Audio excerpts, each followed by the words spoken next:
आज की वीडियो में हम linear equation in two variables यानी दो चर में रैखिक समीकरण के कुछ विशेष प्रकार को हल करना सीखेंगे, वो भी बहुत ही कम समय में। तो चलिए इस ट्रिक को सीखते हैं। यहाँ पर दो क्वेश्चंस दिए हुए हैं जिसमें कि दो रैखिक समीकरण हैं दो चर में। एक चर है x और दूसरा y। इन दोनों समीकरण को हल करके आपको x और y के मान निकालने हैं। ये आपने किया भी होगा। तो आप क्या करते थे, चाहे x की यहाँ पर 3x है तो यहाँ भी 3x करके 3 से गुणा करके इसको बराबर करते थे या y को बराबर करते थे और फिर जोड़ते या घटाते थे और समीकरण का मान निकालते थे। थोड़ा लंबा होता था। अब मैं थोड़ा सा शॉर्ट ट्रिक बताती हूँ कि करना क्या है। ये वाली समीकरण को देखिए, दूसरी वाली को, यहाँ 3x है। 3x का मतलब x plus x plus x, 3x का मतलब यही हो गया। और ऐसे ही y 2y है तो क्या हो जाएगा, y plus y is equal to 65। ये है, बस इतना सा देखना है। यहां पर आपको क्या हो गया, देख रहे हैं कि x प्लस वाई 25 दिया हुआ है तो ये कितना हो गया, 25। और यहां पर भी देखिए x प्लस वाई, ये वाला भी 25। अब खाली x बचा आपका। देखिए x तो क्या हो गया, ये x प्लस 25 50, तो ये हो गया x प्लस 50 बराबर 65। तो x बराबर क्या हो जाएगा, 65 में से 50 को जब इस तरफ ले जाएंगे तो घट जाएगा, तो x की वैल्यू कितनी आएगी, 15।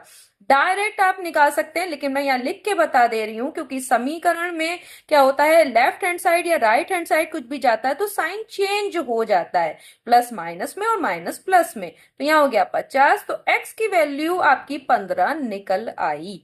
अब ये 15 x की वैल्यू है और x प्लस वाई 25 है तो y 10 ही तो होगा, तो क्योंकि 15 और 10 मिलाकर हो गया 25।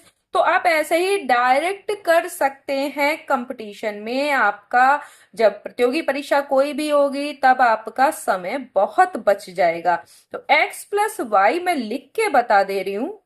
x की वैल्यू 15 है, y बराबर 25, तो y बराबर हो जाएगी 25 माइनस 15 बराबर 10।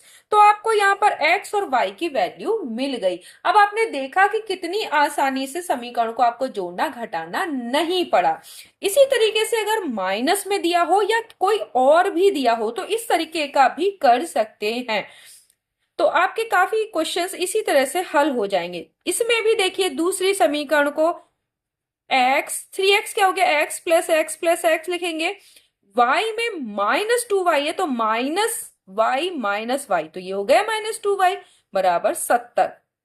अब देखिए x माइनस वाई आपको दिया हुआ है तो x माइनस वाई का एक जोड़ा ये 15 के बराबर हो गया, ठीक है।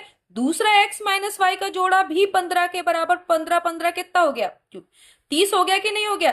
तो अब यहां देखिए x प्लस, ये देखिए x प्लस 15 ये 15 ये, x प्लस कितना हो गया 30 बराबर 70। तो x की वैल्यू कितनी, 40 आ जाएगी कि नहीं आ जाएगी, आप अपने आप निकाल लेंगे। और 40, यहाँ 40 में से 15 घटाएंगे तो कितना होगा 25, वो y की वैल्यू आ जाएगी। तो आपने ऐसे ही कर लिया, लेकिन मैं आपको करके बता दे रही हूँ। 70 माइनस 30 बराबर क्या हो गया 40, क्योंकि 30 इस तरफ जाएगा तो क्या हो जाएगा, बराबर के दूसरी तरफ जा रहा है तो माइनस में हो जाएगा, x की वैल्यू आ गई। अब 40 माइनस वाई, ये पहली समीकरण देख रहे हैं, इसमें रख रही हूं मैं, बराबर 15। तो 40 और 15 को इसी तरफ ले आइए तो माइनस का हो जाएगा और y इस तरफ जाएगा तो प्लस का हो जाएगा, ठीक है। माइनस वाई है, इधर जाएगा प्लस का। तो इसमें से 40 में से 15 गए 25, ये किसकी वैल्यू आई, y की वैल्यू। तो आपने आसानी से देखा कि कैसे हमने इनको इस तरीके से अरेंज करके और आराम से निकाल लिया, आपको जोड़ना घटाना समीकरण को नहीं पड़ा। तो ये है शॉर्ट ट्रिक जिससे कि आप बहुत सारे linear equation in two variables में वेरिएबल्स की वैल्यू निकाल सकते हैं। नेक्स्ट वीडियो में हम फिर मिलेंगे कुछ और ट्रिक्स के साथ, तब तक के लिए धन्यवाद।